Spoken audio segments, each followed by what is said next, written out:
Ơn po đòn lúc là ban trùm một sinh khí xôm trùm đơn po đòn phút sát chân phút bọt sát nó là tam lan nơi bát hồ hành phai yul nơi bát hồ xôm đốt sài ông phiปัญหาเรื่องทานรู้ให้เรื่องทานสู้ครูทาในขนมปัจจุบันการนี้คือมนุษย์มณีขนมโลกครบสตอบมันแต่นอมนินยีอัมพีทานรู้ให้เรื่องทานสู้ให้เปลี่ยนในชีวิตกำบังพองระโหดดอลนรจนคลาปาดสายดอลมันชื่อทานนเมียนมอมพีวิคุวิสัยในการเกิดแต่กตาติมุยสมบ่สลายอมปีทานรุหมดไอ้ทานรุนี่บ่อยู่ในจะตามภาษาบาลีนรุนั่นคือเชื่อบาลีที่ได้หาทานเนี่ยรักกะนั่นคือแปลทารุนได้คือจิตทานมวย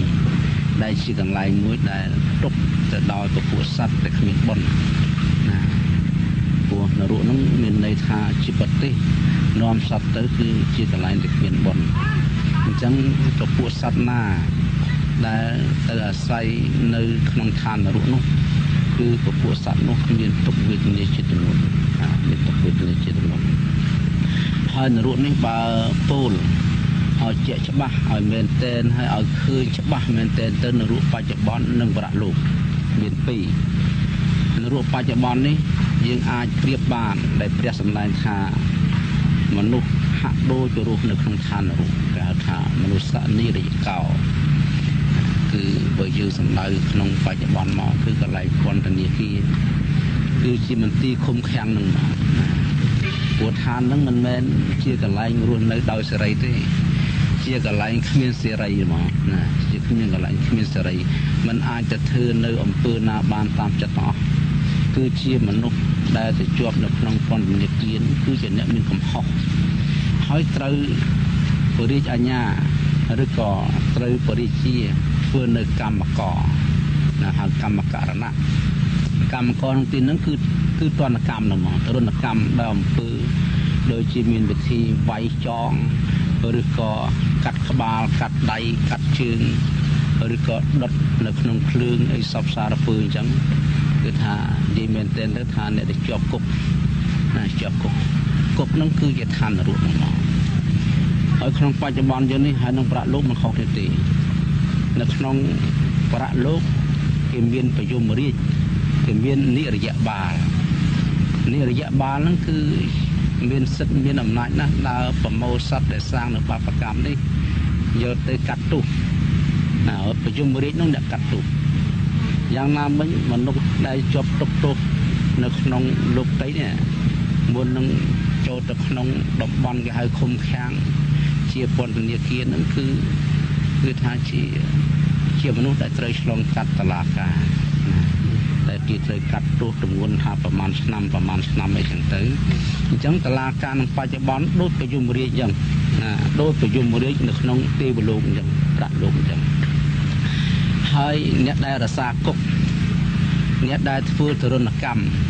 ดอกปุ่นในขนมคุมแข็งตังบามันโดเจ็บปวดนิระยะบาลในขนมประลูกได้จังบานในทางวิจิตรเปรียบเทียบในขนมปัจจุบันในคืนทาในรุ่นในขนมปัจจุบันน้องเบียนอ้อนอ้อยเนยตนานังสมยุลจอกทาโดยตามกับปีพุทธศาสนามันสอบบรรเจาะคืนทาในรุ่นขนมปัจจุบันคือเบียนบอกนะคือมนุษย์คือจอกในรุ่นขนมปัจจุบันเตียงมันดังพลุนในรุ่นปัจจุบันคือใส่คลาคือมันตีคมแข็งกับไหลกิได้กบคือตรุณกรรมสอบแบบสอบอย่างนั่งมาสมดำนาเรื่องมวยที่หาจอกในรุ่นปัจจุบันนั่งดำนาปีสมัยเปรี้ยมีเรื่องมวยคือกูไอ้ข้อสมควรคือเรื่องเนียงสมาบัติสมาบัตินั่งเบียนสตรีมันได้ชมวดหาเนียงก่อนที่ยี่โอ้ยปริชีอังได้ชมวดหาปบาสตัดเต้นนั่งเบียนประปุ่นใบคือเนียงก่อนที่เนียงสมาบัติมวยหายเนียงเป็นสลัดตัวตามวยหายนั่งเนียงในก่อนที่ยี่มวยเนียงก่อนที่ยี่นั่งที่มนุษย์ មានចិត្តប្រទុះសរាយនឹងព្រះដល់ប្រទុះសរាយនឹងព្រះមិនបានក៏ទៅប្រទុះសរាយនឹងនាងសមាវតីដែលជាប្រពន្ធទី1ដែលជាពុទ្ធបរិស័ទរបស់ព្រះខ្លួនអត់មានសាសនាទេម្ល៉េះរកវិធីកិច្ចកលដើម្បីនឹងសម្លាប់នាងសមាវតីនេះប៉ុន្តែរកវាមិនបានវិធីអីទៅក៏ចេះតែបរាជ័យវិធីអីទៅក៏ចេះតែបរាជ័យទាំងអស់ទីបំផុតគឺសម្រេចចិត្តគឺត្រូវតែសម្លាប់ចោលដោយវិធីដុតសម័យថ្ងៃមួយគឺនាងសមាវតីនឹងគាត់ឡើងទៅអង្គុយកម្មដ្ឋានចម្រើនសិលនៅប្រាសាទជាន់ខាងលើពួកជាមហេសីស្ដេចហើយនាងកនយាននេះខឹងណាស់គុំណាស់ក៏ទៅយកឪពុកមានឹងឲ្យមកធ្វើពិធីគេហៅថាបលិកម្មបូជាជីវិតពួកហ្នឹងក៏នាំគ្នាយកកណាត់សនឹងយកមករុំទៅស្រោចចាក់សាំងដុតមកដល់ដុតទៅក៏អស់អាយុសង្ខារទៅអាយុសង្ខារទៅដឹងដល់ស្ដេចបានគេហៅតែនគាត់ប្រើល្បិចកិច្ចកលដើម្បីស្វែងរកចិត្តកលអ្នកសម្លាប់ពេលហ្នឹងគឺប្រើវិធីល្បិចគឺថាបរិជាលោកទៅជាសោយសប្បាយថាណានាគេឲ្យគាត់ចិត្តល្អម្ល៉េះមកសម្លាប់នាងសមាវតីដែលអញធុញទ្រាន់យូរហើយប៉ុន្តែរកឱកាសដើម្បីនឹងសម្លាប់នឹងវាមិនបានណាវាមិនបានដល់វាមិនបានឥឡូវនឹងមានណាគេមកសម្លាប់ជំនួសអញ្ចឹងគឺល្អណាស់នាងកនយានឹងក៏ជាមនុស្សល្មោបដោយអំណាចផងហើយជាមនុស្សភ្លេចខ្លួនក៏សារភាពត្រង់ថាខ្ញុំនឹងជាអ្នកសម្លាប់នាងសមាវតីនឹងជាអ្នកដុតបានបរិជាអង្គនោះលោកពូលថាដូច្នេះនាងយើងត្រូវតែសងគុណនាងណាព្រោះនាងបានសម្លាប់មនុស្សដែលយើងអត់ចូលចិត្តអញ្ចឹងនាងត្រូវទៅប្រមូលក្រុមញាតិនាងទាំងអស់យកមកដើម្បីយើងជូនរង្វាន់យើងធ្វើវិធីជប់លៀងមួយហើយក្នុងសម័យនោះនាងកនយាមក៏បានទៅប្រម៉ែប្រមូលបងប្អូនបកើតបងប្អូនចដូនមួយរហូតដល់នៅស្រុកខ្លះដែលមិនជាប់ពាក់ព័ន្ធនឹងត្រូវជាបងប្អូនទេប៉ុន្តែដោយសារចង់បានលុយកាក់មាសប្រាក់វិស្ដៃក៏ចោះឈ្មោះធ្វើជាបងប្អូនដែរហើយដល់ពេលអញ្ចឹងដល់ពេលប្រមូលមកគេមកជប់លៀងអញ្ចឹងទៅស្ដេចបានកាត់ទោសណាដាក់រាជអាជ្ញាតែម្ដងហ្នឹងចោះនរោះណាចុនរោះស្ដេចដូចប្រយុមរាជអញ្ចឹងគឺថាឲ្យគេចងក្រុមញាតិរបស់នាងកនយាទាំងអស់ណាយកទៅកប់នៅក្នុងដីហើយកប់ធឹមកកថោះហើយយកច្បើងទៅដុតហើយដល់ដុតហើយអញ្ចឹងទៅយកនឹងគល់ដៃព្យួរក្បាលនឹងហ្មងនេះឯងឈ្មោះថានរោបច្ចុប្បន្ននៅឋានមនុស្សអ្នកដែលមានកំហុសសម្រាប់គេធ្វើឃាតកម្មឃាតករប្រហារជីវិតមនុស្សនៅពេលណាដែលគេបានដឹងទាន់គេចាប់ទៅគេយកទៅធ្វើទណ្ឌកម្មអស់ជីវិតដូចជាក្រុមញាតិរបស់នាងកនយានេះជានរោបច្ចុប្បន្នតែម្ដងហើយចំណែកនាងកនយានោះយ៉ាងម៉េចទៅដែរនាងកនយានឹងគឺស្ដេចត្រូវដាក់អាជ្ញាឲ្យយកចងជើងឡើងទៅលើដល់ចងហើយយកកបិតមកវះហើយយកអំបិលប្រឡាក់ហើយយកទៅអាំងបេះសាច់យកទៅអាំងហើយយកមកឲ្យស៊ីនាងកនយានឹងរងទុក្ខវេទនាខ្លាំងណាស់ដោយសារការឈឺចាប់នឹងកបិតដែលគេវះហើយគេរូលសពសារពើរហូតដល់ដាច់ខ្យល់ស្លាប់ទៅអញ្ចឹងនេះឯងមិនចាត់ថានរោបច្ចុប្បន្នណានរោបច្ចុប្បន្នអញ្ចឹងហ្មងណានឹងសម័យព្រះហើយដល់មកសម័យយើងសពថ្ងៃនេះរឹតទៅស្រួលគិតទៀតណាគឺកន្លែងទោសគេហៅទោសងងឹតប៉ុន្តែច្បាប់រដ្ឋធម្មនុញ្ញយើងបានចែងថាមិនឲ្យមានទោសប្រហារជីវិតទេណាមិនឲ្យទោសដល់ប្រហារជីវិតទេប៉ុន្តែត្រូវតែជាប់ទោស10ឆ្នាំ20ឆ្នាំ30ឆ្នាំគេហៅទោសព្រហ្មទណ្ឌអក្រិតដែលទោសនឹងរងទុក្ខរងទោសវេទនាគេធ្វើបាបអានឹងឯងកន្លែងគុកហ្នឹងគឺជាឋាននរកណាឋាននរកពលនរកដែលថារំដៅជាកន្លែងដែលសត្វគ្មានបុណ្យគ្មានសេរីនេះក្នុងបច្ចុប្បន្ននេះសូមជម្រាបឲ្យបានយល់អញ្ចឹងមកពលនរកហ្នឹងគេប្រែអញ្ចឹងគេប្រែថារំដៅក៏បានឬគេប្រែថាប្រទេសដែលសត្វគ្មានសេរីมันអាចធ្វើអីតាមតម្រូវចិត្តគ្មានអីធ្វើបន់បានចាអញ្ចឹងបើគេប្រែថាប្រទេសជាកន្លែងគ្មានសេរីអញ្ចឹងគឺគុកហើយណាគុកនឹងដំងអ្នកជាប់គុកមានសេរីភាពឯណាទៅធ្វើបន់ទៅធ្វើទៀនដើរសេរីអត់មានទេ គឺគេធ្វើទុកបុកម្នេញគេប្រអត់បាយប្រអត់ទឹកគេធ្វើបាបតាមតែច្បាប់របស់ប្រទេសជាតិនីមួយៗដែលគេបញ្ញត្តិនេះស្មាសូមជំរាបនឹងចំណុចមួយហើយបញ្ជាអំពីនរកប្រាក់លោកម្ដងនរកប្រាក់លោកនេះនៅក្នុងកម្ពីមជ្ឈិមនិកាយនៅត្រង់គេហៅភាគទី8ត្រង់ទេវទូតសូនបើបីដាក់វិញលេខ25ណាលោកបានបញ្ជាក់អំពីលោកពលថាមនេះពិខុទាំងឡាយតថាគតមានចិត្តបរិសុទ្ធមានភ្នែកភ្លឺច្បាស់ឃើញច្បាស់នៅសត្វនរុដែលរងទុក្ខរងទោសដែលកំពុងតែសោយទុក្ខក្នុងបច្ចុប្បន្នដែលមនុស្សលោកយើងមើលមិនឃើញគេហៅថានរុប្រាក់លោកនោះអ្នកដែលត្រូវស្លាប់ពីនឹងទៅកើតនៅក្នុងនោះបានលោកពិពណ៌នាអំពីឋាននោះនឹងសូមពិពណ៌នាបន្តិចដើម្បីឲ្យបានស្វែងយល់មនុស្សណាដែលមានទុក្ខមានទោសជាក់ច្បាស់ត្រូវធ្លាក់នរកគឺនិរយៈបាយកទៅបោះចោលក្នុងឋាននរកហ្មងហើយបើមនុស្សណាដែលមានទោសស្រាលអាចសួរនាំបានគឺយកទៅបរហាញប្រយមរាជហើយប្រយមរាជនោះតើនរណាគេប្រយមរាជគឺវាមាននិកៈប្រេតជាទេវតាទេគាត់ពេលណាគាត់ទៅកាត់ទោសយ៉ាងទៅគាត់คลายខ្លួនទៅជាប្រយមរាជទៅធ្វើតឡាការឲ្យពួកខ្មោចហើយនៅពេលណាដែលផុតពីការកាត់ទោសហ្នឹងទៅគាត់នឹងក៏បានคลายទៅជាទេវតាមានប្រាសាទមាននៅដើមឈើកបព្រឹកសោយសុខសម្បត្តិជាទេវតាទៅជនណាបានមាននិទានមួយនឹងថាជននោះមិនគោរពមេត្តានិងបិតាជាមរាយឪពុកម្ដាយវាយតប់ឪពុកម្ដាយអត់ស្គាល់ចាស់ទុំព្រឹទ្ធាចារ្យអត់ស្គាល់នៅមានសិលបានន័យថាជាជនអកតញ្ញូក្នុងលោកមានបរិសម្នាក់ហ្នឹងគេយកទៅគេនាំយកទៅដល់ស្វាយប្រយមរាជហើយប្រយមរាជគឺថាមិនមែនទៅដល់ភ្លាមផុងផាងទេគឺកាត់ទោសតាមធម៌បានសួរបរោះថាណែបរោះតើបរោះឯងនឹងមានបានឃើញនៅទេវទូតទេណាទេវទូតទី1ហើយបានបរោះថាខ្ញុំព្រះអង្គអត់ស្គាល់ទេទេវទូតទី1គឺអីគឺមនុស្សកើតមនុស្សដែលទើបនឹងកើតចេញអំពីផ្ទៃមេត្តាហើយដេកត្រាំភក់លមួកតើអ្នកបានឃើញទេថាបបិទ្ធប្រយមរាជដ៏ចម្រើនខ្ញុំបានឃើញណាខ្ញុំបានឃើញក៏អើចុះបើបានឃើញយ៉ាងអ្នកមានគិតថាសត្វទាំងឡាយតែងកើតទេអាត្មាអញក៏ត្រូវតែកើតដែរទេតែកើតទៀតទេអត់បានគិតទេខ្ញុំប្រមាថអញ្ចឹងអាចបានធ្វើបុណ្យធ្វើកុសលអីធ្វើល្អអីសោះអត់គិតតែប្រមាថអញ្ចឹងអានឹងគេហៅថាទេវទូតទី1ចុះអ្នកមានបានឃើញទេវទូតទី2ទេអត់ស្គាល់ទៀតបានប្រយមរាជថាមានដែលឃើញមនុស្សចាស់ទេមនុស្សចាស់ចរិយានេះ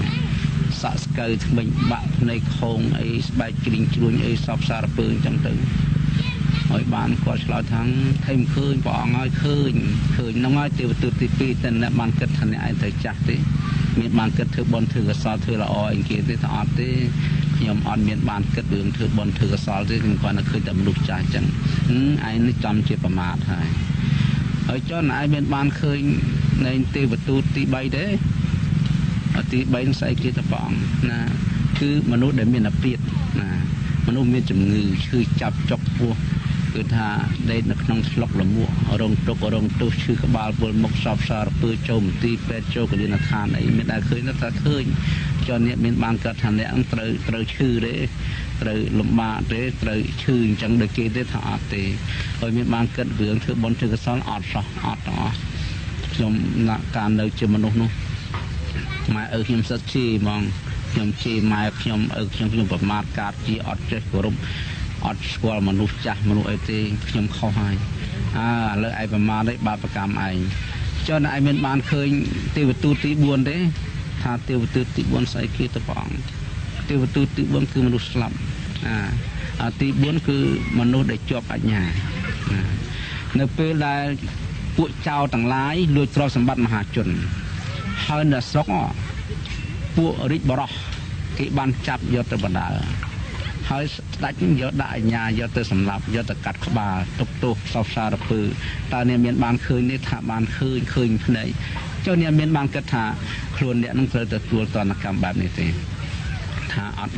បានគិតផងបើចឹងណាឯងប្រមាទទៀតហើយអត់បានធ្វើបន់សោះហើយចុះទេវទូតទី5អ្នកមានបានឃើញទេទី5គឺមនុស្សស្លាប់ហើមប៉ោងទៅតាណាក៏មានស្លាប់គូជន់ស្លាប់ពោះចាប់ស្លាប់កបីវត្តស្លាប់ខ្យល់គោមានដែរបានឃើញថាបានឃើញព្រះអង្គបានឃើញចឹងអ្នកមានបានគិតថាអ្នកត្រូវស្លាប់ទេអត់ទៀតអញ្ចឹងក្នុងចំណោមទេវទូតទាំង5អ្នកបានឃើញទាំងអស់អ្នកមានបានគិតថាអ្នកត្រូវជួបអញ្ចឹងអត់ដែរបានគិតទេអ្នកមានបានធ្វើនៅអំពើល្អក៏អត់ដែរអញ្ចឹងទោសទាំងអស់នេះដែលអ្នកមើងងាយមេត្តានឹងបៃតាមើងងាយបងមនុស្សចាស់មិនគ្រប់ចាស់ទុំប្រមាថមើងងាយដែលជនដតីហើយសាងតែអំពើបាបកម្មតាមយ៉ាងគុណអញ្ចឹងទុកទោសនេះអ្នកត្រូវចាំទៅគឺអ្នកត្រូវធ្វើដោយខ្លួនឯងមានដាបេដាគឺមិនប្រើឯងទេ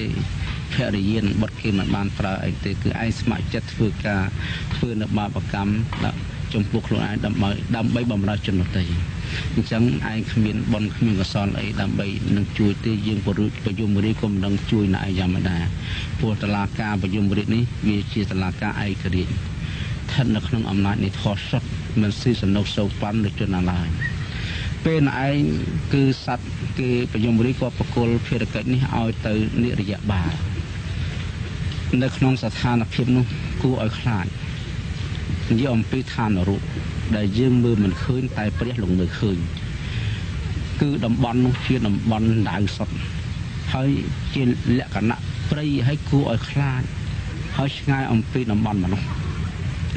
និរយបាលនឹងបានចាប់បរោះនឹងឯងចាប់ផ្ដេកទៅយកដៃគូលបោះនេះហៅកម្មករហ្នឹងគឺបានន័យថារបស់របរដែលគេត្រូវធ្វើបាបសត្វនរកហ្នឹងយកដៃគូលបោះត្រង់ដើមដៃឆ្វេងដើមដៃស្ដាំហើយជើងឆ្វេងជើងស្ដាំហើយបោះចំកដាលធុងហើយដៃគូលនឹងភ្លើងសុទ្ធណារងទុកក្តៅកុហលកាហាយនឹងឈឺផ្សាពេញសរីរៈរាងកាយបើសិនជាមិនទាន់អស់កម្មទេមិនស្លាប់ទេដល់គាត់នឹងសោយកម្មនឹងយូរបានពួកនិរយបាលហ្នឹងបានចាប់គាត់ដកដៃគូលចេញដល់ដកដៃគូលចេញហើយបានយកទៅប្តីហើយយកកបិតដូចបថៅអញ្ចឹងចាំងសាច់ទម្លាក់ណាមានសភាពដូចជាបុគ្គលចាំងឈឺអ្នកចាំងឈឺដើម្បីសក់យកសំណក់ចេញយ៉ាងណាពួកនិរយបាលចាំងសាច់សត្វនរកនោះក៏ដូចគ្នាក៏យ៉ាងនោះហើយបើមិនទាន់អស់បាបកម្មទេគឺនៅតែធ្វើអញ្ចឹងនៅតែចាំងអញ្ចឹងរហូតដល់បន្ទាប់មកនិរយបាលហ្នឹងពួកអ្នកធ្វើបាបសត្វនរកហ្នឹងក៏យកបរោះនេះព្យួរជើងឡើងទៅលើណាចងជើងព្យួរយើងមើលក្នុងបច្ចុប្បន្នដូចគេចងជើងមន់ព្យួរអញ្ចឹងចងជើងឈូកព្យួរអញ្ចឹងយើងទៅទីផ្សារទៅឃើញគេចងព្យួររណេងរណោងដូចគ្នាណានរកប្រាក់លោកនោះហើយដល់ពេលអញ្ចឹងទៅគេយកកំបិតព្រានជាសាច់ជាស្បែកទម្លាក់ទៅនៅសល់តែឆ្អឹងហើយដុសសាច់វិញហើយអត់ចេះងាប់ទេ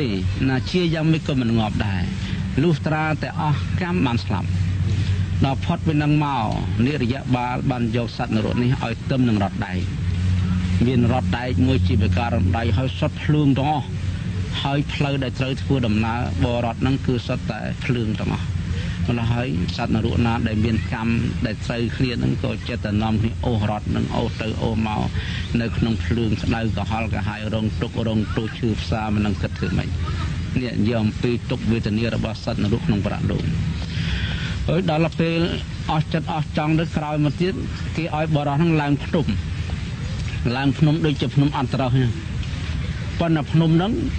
ភ្នំភ្លើងទេនេះភ្នំភ្លើងនេះអញ្ចឹងបានយើងត្រូវពិចារណាអំពីភ្នំភ្លើងណាភ្នំភ្លើងនេះឡើងទៅដល់កពូលចុះមកឡើងមកឆេះឆាបពេញស្បែកពេញសាច់ពេញឈាមហ្នឹងឯងហើយដល់បន្ទាប់ពីហ្នឹងមកគេចាប់ជើងសត្វនរកនេះបោះទៅក្នុងផ្ទះគេហៅលោហកម្មភីនរកគឺនរកហ្នឹងពោពេញទៅដោយទឹកទង់ដែងហើយពុះជាប់ចនិចនៅក្នុងសម័យពុទ្ធកសបៈជំរឿគឺនៅក្នុងកាពីបានចែងមកទៅសេទុកថាមានឯកសារមួយទៅសេថាគ្រាន់តែជំរឿដែលលិចចុះពីមាត់ផ្ទះទៅបាតផ្ទះ30000ឆ្នាំមនុស្ស30000ឆ្នាំគ្រាន់តែពីមាត់ផ្ទះទៅដល់បាតផ្ទះហើយដល់អណ្ដែតឡើងឡើងវិញ30000ឆ្នាំទៀត គិតទៅ60000ឆ្នាំនៅក្នុងទឹកគាត់ណាហើបក្បាលបានបន្តិចលេចចុះទៅវិញនេះទរណកម្មនេះគឺថានឹងគេហៅឋាននរកនៅក្នុងប្រាក់លោកបន្ទាប់ពីសេចក្តីស្លាប់ទៅកើតអញ្ចឹងហើយសត្វនរកនោះគ្មានអំណាចអីនឹងទប់កាយទេត្រូវប្រកាច់ប្រកិនណែតបជាស្ទឹងបណ្ដោយចុះឡើងហើយភ្លើងហ្នឹងអានេះពពុះទឹកហ្នឹងបង្កើតទៅជាភ្លើងឆាបឆេះពេញបន្ទប់ទាំងអស់ហើយដល់ផុតពីនោះមកគេយកទៅបោះទៅក្នុងនរកមួយទៀតមិននេះនរកតូចទេមាននរកមួយទៀតគេហៅមហានរកហ្នឹងនរកធំហ្នឹងបានន័យថាអវជ័យនរកប្រែថាជារណ្ដៅដែលមានភ្លើងឆេះគ្មានចន្លោះកន្លែងណាក៏មានដាល់ភ្លើងដែរហើយជារណ្ដៅដែលមានសត្វទៅកើតនៅតែនឹងគ្មានសល់ដីទេអត់សល់ដីទេតាមស្ថានទ្រង់ទ្រាយគឺមាន4ជ្រុងទៅវែងមាន4ជ្រុង4ជ្រុងស្មើគឺបណ្ដោយតឹង900យោជណា900យោជបើយើងគិតយោជដែលគេប្រើនៅក្នុងស្រុកប្រទេសយើងប្រទេសមនុស្សនេះឋានមនុស្សយើងមានមួយយោជ16គីឡូហើយ90000យោជណាហើយអញ្ចឹងកម្ពស់9យោជហើយមានទ្វារព័ទ្ធជំវិញឲ្យបាតក្រោមលោហៈធាតុហើយដំបូលខោទៅលើលោហៈធាតុទៀតហើយមានលបងដៃព័ទ្ធជំវិញឲ្យសត្វណាដែលមានកម្មគឺចាប់បោះក្នុងហ្នឹងហើយដល់ចាប់បោះក្នុងហ្នឹងហើយគ្រាន់តែចូលផ្លុកទៅស្រាប់តែភ្លើងណាតភ្លើងចេញមកណាតភ្លើងចេញពីជាងខាងកើតឆេះឆាបដល់ជាងខាងលិចណាតភ្លើងជាងខាងលិចឆាបឆេះដល់ខាងកើតហើយណាតភ្លើងខាងជើងឆាបដល់ខាងត្បូងណាតភ្លើងជាងខាងត្បូងឆាបរហូតដល់ជាងខាងជើងហើយជាងខាងលើនោះឆាបឆេះចុះមកក្រោមអ្នកក្រោមឆាបឆេះឡើងទៅលើអញ្ចឹងសិតតែពូពេញទៅដោយភ្លើងសុទ្ធមកហ្នឹងគេហៅថាអវជ័យមហានរកនោះហើយនៅក្នុងទីនេះអត់ចេះស្លាប់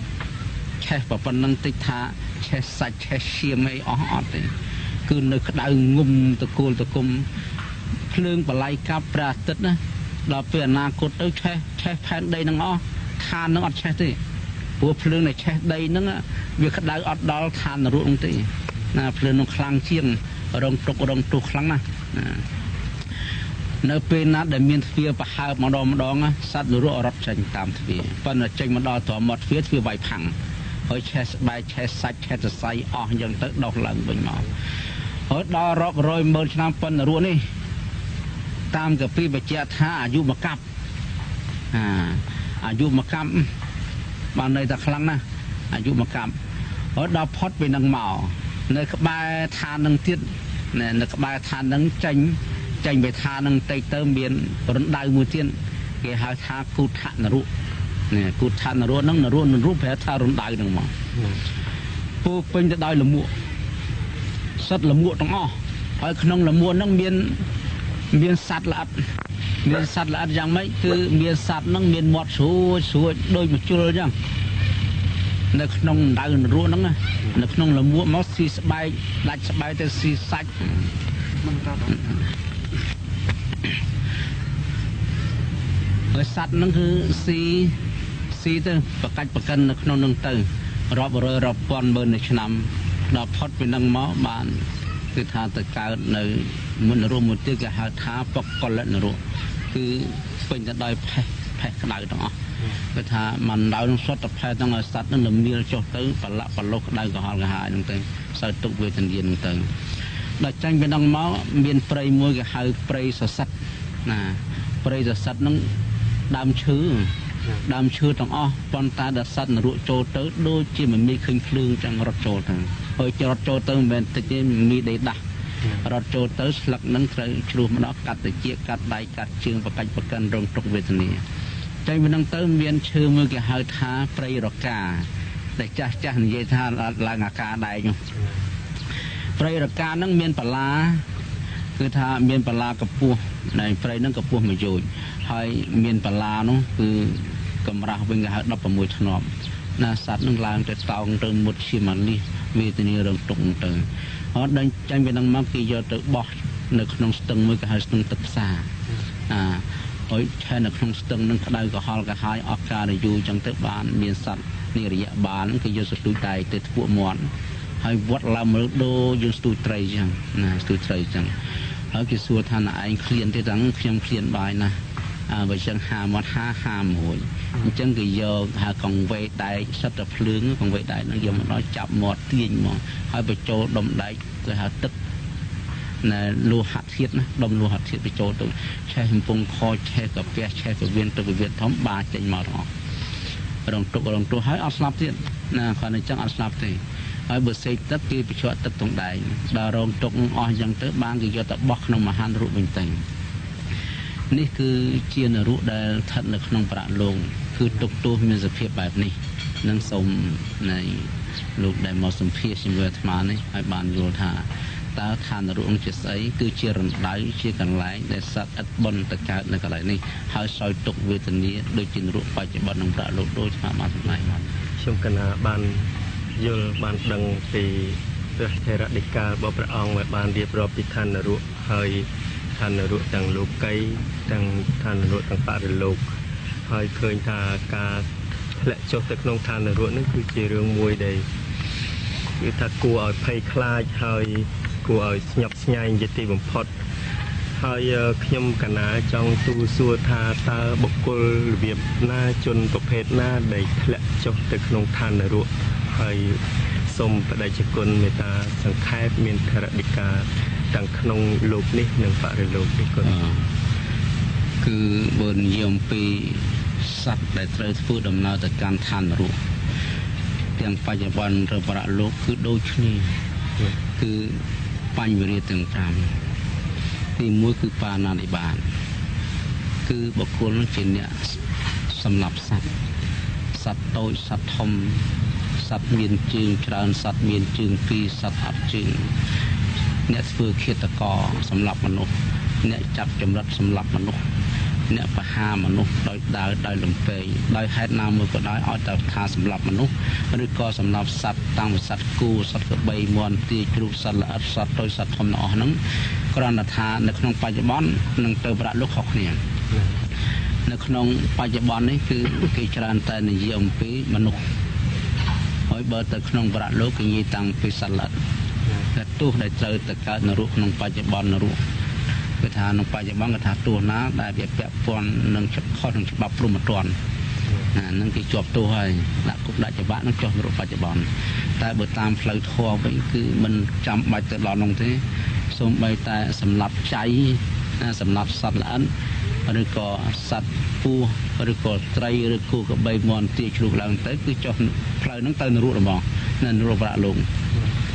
ហើយទី2ចោរកម្មអ្នកប្រព្រឹត្តធ្វើចោរកម្មមានទោសក្នុងបច្ចុប្បន្នគឺថាច្បាប់ព្រហ្មទណ្ឌកណាបើសិនជាលួចគេហើយគេកាត់ទោសគឺថាជាប់គុកតាមឆ្នាំនឹងចុះនរុហើយជាប់គុកនឹងជាប់នៅចុះនរុហើយក្នុងបច្ចុប្បន្ននោះហើយបើនិយាយអំពីប្រាក់លោកវិញគឺសំខាន់ត្រង់ថាឲ្យទៅលួចគេឃើញក៏ឃើញទៅគេមិនឃើញក៏មិនឃើញទៅឲ្យតែមានកំណត់លួចគឺថាលួចគេដឹងនិងលួចគេអត់ដឹងលួចគេអត់ដឹងគេហៅលួចស្របច្បាប់ដូចជាអ្នករកស៊ីចាំជីវិតនេះលួចតាំងពីភ្លេងជីងបន្លំតាំងពីរបស់ដែលមានតម្លៃថោកធ្វើជាតម្លៃខ្លាំងខ្ពស់លួចតាំងពីការកេងប្រវ័ញ្ចលួចតាំងអំពីកំប៉ុងនាលតាំងអំពីគុណភាពរបស់របរអីថែមថយលេខកើតនឹងលួចនឹងគ្មានណាដឹងទេនៅក្នុងបច្ចុប្បន្នគេអត់យកដាក់គុកទេគេដឹងតែបើក្នុងប្រាក់លោកនរុប្រាក់លោកគឺទៅទៅកើតកន្លែងហ្នឹងហើយបើលួចរបស់ធំលួចគោឬក៏ដូចជាមនុស្សដែលហៅចាប់មនុស្សលក់នេះអានឹងក៏លួចដែរណាចាប់មនុស្សយកលុយនឹងមួយទៅហើយមួយទៀតគឺទិញមនុស្សយកទៅលក់ដូចជាទិញស្រីខាងផ្លូវភេទណាចាប់មនុស្សយកទៅលក់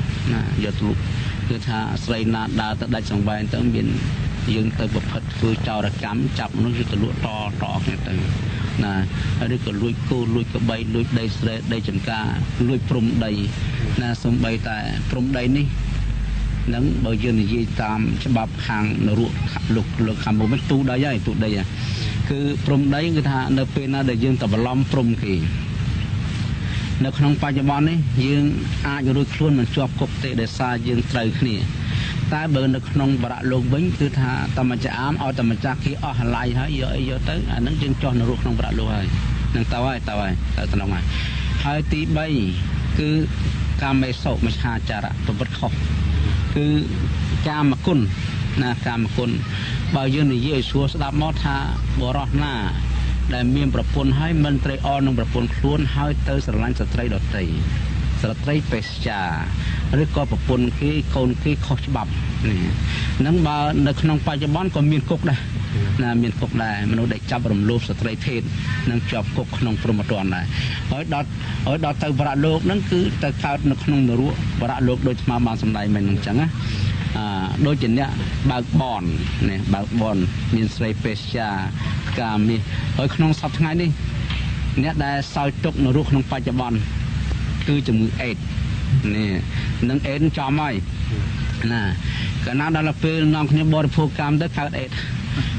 រងទុករងទោសទាំងអស់នឹងណាកើតបានងាប់ឲ្យបន្តងាប់ពីក្មេងណែអំពើដែលប្រព្រឹត្តកាមគុណហ្នឹងគឺជាផ្លូវទៅកាន់នរកហើយដល់ពេលកើតអេដរងទុករងទោសហ្នឹងសោយទុកនឹងសោយនរកក្នុងបច្ចុប្បន្នហ្នឹងណាសោយបច្ចុប្បន្នហើយដល់ពេលស្លាប់ទៅហ្នឹងគេយកទៅធ្វើបាបនៅក្នុងបរៈលោកទៀតណាទៅតាមរបៀបដែលអាត្មាបានពណ៌នា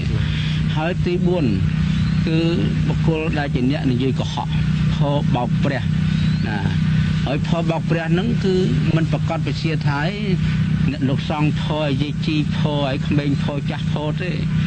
ខត្តយៈស្ដាច់ព្រាហ្មណៈអាចារ្យបង្រៀនស្ដាច់សេដ្ឋីកហបតីព្រាហ្មណៈអ្នកធ្វើស្រែធ្វើចំការទាំងអស់ឲ្យទៅផហើយពាក្យថាផហ្នឹងបានន័យថាឃើញថាមិនឃើញឮថាមិនឮដឹងថាមិនដឹងគេហៅថាសំខាន់បំផុតគឺយើងថាយើងកុហកហ្មងយើងដឹងថាអញកុហកគេអញ្ចឹងហ្មងតែបើយើងនិយាយគ្មានចេតនាអត់ផយណាប៉ុន្តែឲ្យមានកំណត់ថាទៅបោកព្រះគេទៅកុហកគេដោយកាយក្តីដោយវាចាក្តីដោយប្រឡំក្តី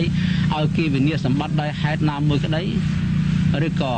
ប្រើព្រះនយោបាយកុហកបែបណាក្តីសិតតែរងទុក្ខរងទោសក្នុងប្រលោកនេះយើងនិយាយទៅស្មានមិននិយាយអំពីរបបនយោបាយទេប៉ុន្តែគួរតែលើកខ្លះដូចជាសម័យខ្មែរក្រហមនេះ3ឆ្នាំ8ខែនេះក្បាលសល់ទាំងអស់ឆ្អឹងសល់ទាំងអស់មកអំពីថាមកអំពីគោលនយោបាយដែលយើងដឹកនាំពីមុនមកអូវាកាត់ដល់ទៅវាស្ទាក់នៅរូបបច្ចុប្បន្នអស់ចិត្តប្រមាណរៀនអ្នកនោះសន្ធឹកសន្ធាប់ណាស់អញ្ចឹងដល់ណាសាងនៅអំពើហ្នឹងត្រូវតែជាប់ទោសសាលាការត្រូវគេកាត់ទោសនេះសមស្របណាស់នេះគឺឃើញហ្មងឃើញហើយទី5សូរាផឹកទឹកស្បឹងនេះនៅក្នុងបច្ចុប្បន្នគេមិនដែលយកមនុស្សផឹកស្រាទៅដាក់គុកទេគេថាដូចជារឿងសាមញ្ញធម្មតាប៉ុន្តែបើនិយាយពីនរកក្នុងបរៈលោកវិញភ្លើងឆេះមាត់គឺថាការឡើងភ្លើងឆេះមាត់មកហើយទៅលោមាត់នឹងឆេះតាំងពីកាពះពវៀនទៅពវៀនធំឡើងទៅនឹងនរកក្នុងបរៈលោកដោយសារសូរានឹងដែរអញ្ចឹងបានន័យថាទោសដែលកើតឡើង5ខនេះ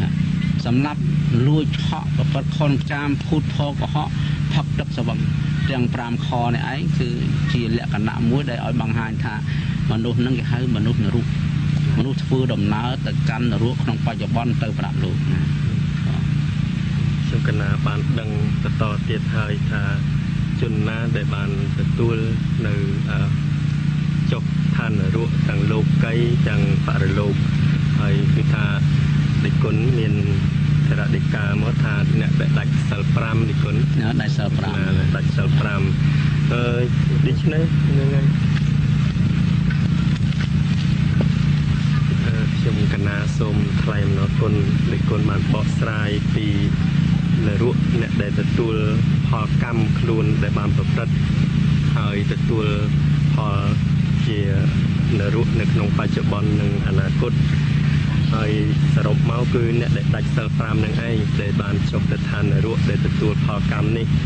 ដូច្នេះខ្ញុំបកណ្ណាសូមក្រាបថ្វាយបង្គំទូលសួរព្រះគុណជាតទៅទៀតថាដើម្បីឲ្យខ្លួនប្រាណយើងរស់នៅក្នុងបរិយាកាសកម្រនោះដូច្នេះយើងបានកើតជាមនុស្សហើយយើងត្រូវតែធ្វើម៉េចដើម្បីជៀសវាងអំពើអបាយមុខនេះហើយកុំឲ្យខ្លួនយើងចុះនរកទាំងបច្ចុប្បន្នទាំងបរិលោកនេះដូច្នេះសូមរិគុណមេត្តាផ្ដល់ ថេរដីកាទានសូមនិមន្ត ស្មាសូមដោះស្រាយគឺសំខាន់ណាស់ចំណុចនេះគឺថាវាតកតងពីបច្ចុប្បន្នផងហើយនឹងប្រាក់លោកផងធម៌ពុទ្ធជាម្ចាស់ដែលបានត្រួតពិនិត្យទៅគឺបើសិនជាយើងចង់ឲ្យផុតទុកខ្លួនយើងក្នុងបច្ចុប្បន្ននឹងទៅបរិលុកកុំឲ្យធ្លាក់នរកនៅក្នុងបច្ចុប្បន្នប្រាក់នោះគឺកាន់សិល5ហ្នឹងគឺត្រូវតែនាំគ្នាឈប់សម្លាប់សត្វទៅ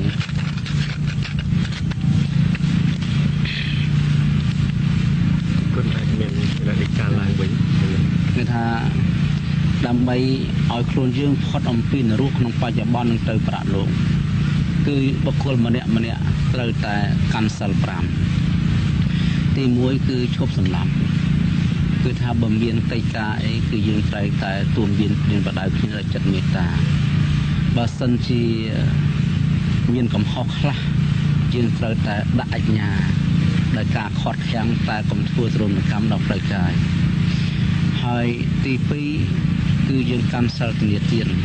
រកស៊ីចិញ្ចឹមជីវិតអ្វីគឺទៅតាមកម្លាំងសមាអាជីវៈតាមសតិតាមប្រាជ្ញាបានតិចហូបតិចបានច្រើនហូបច្រើនបើសិនជាយើងខ្វះខាតយើងត្រូវតែសុំគេកុំធ្វើចោរកម្មហើយមនុស្សទាំងឡាយណាដែលមានទ្រព្យកាលណាបើយើងបានឃើញថាមនុស្សនោះវាអត់ពិតមែន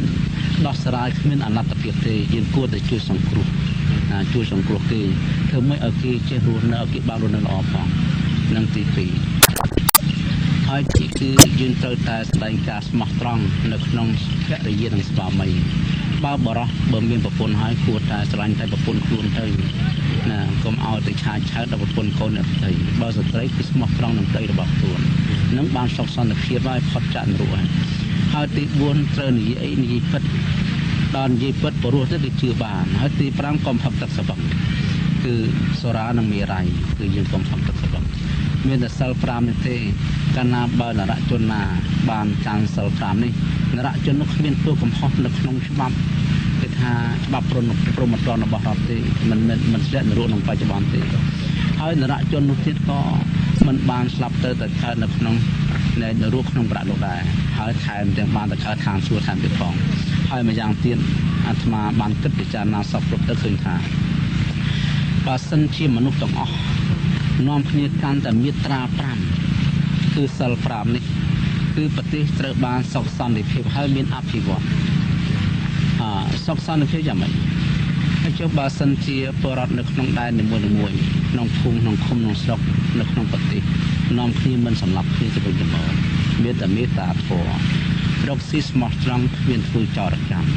អញ្ចឹងផ្ទះទាំងឡាយគេមិនបាច់ចាំបិទទ្វារទេគេមិនបាច់ចាក់សោតព្រោះវាគ្មានអ្នកណាលួចអ្នកណាហើយទី3ប្រពន្ធកូនក៏អត់ទៀតអញ្ចឹងស្រីពេទ្យបាត់ដល់បាត់ស្រីពេទ្យទៅជំងឺអេដក៏អត់មានណាឲ្យទី4និយាយកុហកគឺយើងនិយាយទីពិតអញ្ចឹងយើងនិយាយអីគឺជាទីពិតអញ្ចឹងយើងគ្មានគ្រោះថ្នាក់ពីបញ្ហាអ្វីទេហើយមុសាវាទនេះបើយើងនិយាយមែនទែនខ្លាំងមែនទែនខ្លាំងជាងគេបើសិនជាយើងនិយាយពិតគឺអ្វីមិនមានទឹកភ្នែកទេតែបើសិនជាយើងមិនពិតវិញគឺអ្វីគឺបែកបាក់នឹងក្របផ្ទះទាំងអស់ណាអញ្ចឹងបានថាផ្សេងចាក់ធនសំខាន់ហើយទី5ប៉ុន្តែក្នុងបច្ចុប្បន្នគេច្រើននិយាយថាសូរ៉ានឹងជាមេត្រីមុខជប់លៀងជួបគ្នាម្ដងអីក្នុងស្រុកក្រៅស្រុកអីគេថាតើមានស្រានឹងបានទៅសមតាមពិតទៅគឺយើងគិតអ្វីដែលយើងមានលទ្ធភាពដែលយើងធ្វើក្នុងបច្ចុប្បន្នទេតែបើសិនជាយើងនាំគ្នាមិនផឹកទាំងអស់គ្នាទៅគឺការស្រវឹងអាប់អួរនៅទឹកស្រវឹងការផលិតស្រាឬក៏ការឆ្លោះទាស់ទៅកាប់សម្លាប់គ្នាដោយសារស្រានឹងប្រមាថនឹងអត់មានទេអញ្ចឹងទៅគឺថានៅក្នុងផ្ទះហ្នឹងបានសុខសន្តិភាពដែរបើផ្ទះច្រើនគ្នាទៅនាំគ្នាកាន់សិល5អញ្ចឹងទៅភូមិមួយមានសន្តិភាពហើយឃុំសង្កាត់ដែនប្រទេសរហូតដល់ប្រទេសនីមួយៗមានសន្តិភាពទាំងអស់អញ្ចឹងមនុស្សទាំងអស់កាលណាដល់កាន់សិល5ទៅឧទាហរណ៍ថានៅក្នុងពិភពលោកយើងកាន់សិល5ទាំងអស់គ្នាអញ្ចឹងមនុស្សអស់ប្រកាន់វណ្ណៈអស់ប្រកាន់ជាតិអស់ប្រកាន់ព្រំដែនចែកគ្នារស់នៅហើយក៏គ្មានយើងមានថវិកាតិចសម្រាប់ការងារអត្ថប្រយោជន៍ការងារដែលនាំឲ្យខាតបង់អត្ថប្រយោជន៍ដូចជាការងារដែលយើងដូចថាកាលណាដល់ពេលប្រទេសវាគ្មានសង្គ្រាមវាគ្មានថវិកាណាទៅត្រូវទៅទិញសភាវុធ ផលិតខាងសភាវុធអត់មានទេឬក៏ថាវិការសម្រាប់ចំណាយប្រើប្រាស់ទៅលើបុគ្គលអ្នកកាន់ក៏អត់ដែរអញ្ចឹងទោះក៏គ្មានច្បាប់ក៏គ្មានអ្នកកាត់ទោសក៏គ្មានអញ្ចឹងគឺបានសុខសន្តិភាពទាំងអស់គ្នាអញ្ចឹងក្នុងបច្ចុប្បន្នយើងនឹងក៏វាអត់បានទៅធ្លាក់នរកហើយប្រាក់លោកក៏អត់បានកាត់ណែធ្លាក់នរកតែនឹងឯងគេហៅថាបុគ្គលបានឋានសួគ៌ក្នុងបច្ចុប្បន្នក្នុងប្រាក់លោកខ្ញុំគណៈអរគុណហើយលើដេចគុណមានចរៈដេកាថាមនុស្សទាំងអស់តើមនុស្សទាំងអស់ដែលសុំរក្សាបានសិល5នេះគឺផ្ដោតលើវ័យឬលើអាយុឬក៏លើអីដែរទីគុណសូមទីគុណមានសង្ឃដេកាមានចរៈដេកាបញ្ជាក់សិល5នេះគឺជាធម៌របស់មនុស្សមិនមែនថាជាធម៌សម្រាប់មនុស្សចាស់ទេសូម្បីតាំងពីទារកទារិកាដែលទើបនឹងកើតឡើងកុមារាកុមារីយុវជនយុវនារីពួកនិស្សិតពួកបញ្ញវន្តគណៈកម្មាភិបាលអ្នកដឹកនាំពលរដ្ឋទូទាំងប្រជាជាតិកម្ពុជានិងបណ្ដាមនុស្សទាំងអស់ដែលស្ថិតនៅលើផែនដីទាំងមូលគេហៅសត្វវលោកគឺធម៌នឹងគឺត្រូវតម្រូវឲ្យមនុស្សទាំងអស់នឹងឯងជាអ្នកកាន់បើសិនជាផ្ទះមួយកាន់សិលផ្ទះមួយមិនកាន់សិលក៏វាមិនសមប្រទេសមួយកាន់សិលប្រទេសមួយមិនកាន់សិលក៏វាមិនសមចា៎តែអញ្ចឹងទៅវាមិនសមទេបើតើទាំងអស់គ្នានឹងនាំនៅកាន់សិល5ហ្នឹងទេហើយដល់មនុស្សទាំងអស់កាន់សិល5ទៅមេត្តាច្បាប់រដ្ឋធម្មនុញ្ញវាកាន់តែតិចចា៎កាន់តែតិចអត់មានបកកើតអីច្រើនទេហើយបើសិនជាមនុស្សទាំងអស់ហ្នឹងមិនកាន់សិល5ទេនឹងច្បាប់ច្រើនណាស់សម្រាប់ទប់ទល់មនុស្សណាច្បាប់ចិត្តកោតទៅបន្តិចបញ្ញត្តិខាងនេះបន្តិចបញ្ញត្តិខាងនោះមកពីតែរឿងខូចរឿងខលនឹងទាំងអស់ហ្នឹងឯងអញ្ចឹងបានន័យថាបើសិនជាកាន់សិលគឺសំដៅយកមនុស្សគ្រប់វ័យបឋមវ័យមជ្ឈិមវ័យនិងបច្ឆិមវ័យហើយសិលហ្នឹងសូមជម្រាបផងដែរថាតិចច្រឡំថាសិលហ្នឹងតទៅវត្តខ្ញុំនៅក្មេងទៅសុំសិលមិនកើតអត់ទេសិលនេះសិល5ហ្នឹងមិនមែនសិលសម្រាប់អ្នកទៅនៅវត្តទេគឺសិលគេហៅថាសិលសម្រាប់រក្សាធាតុរបស់ខ្លួនជាមនុស្សពិតគេហៅថាមនុស្សសភូតោមនុស្សពិតប្រកបនឹងត្មងគឺសិលហ្នឹងគ្រាន់តែតាំងចិត្តទេជួបដើរទៅជួបសត្វមានជីវិតគេមិនសម្លាប់គេមិនคลายខ្លួនទៅជាអ្នកសម្លាប់មនុស្សគេរកស៊ីទៅតាមកម្លាំងគេមានប្រពន្ធមានប្តីមានកូនគេ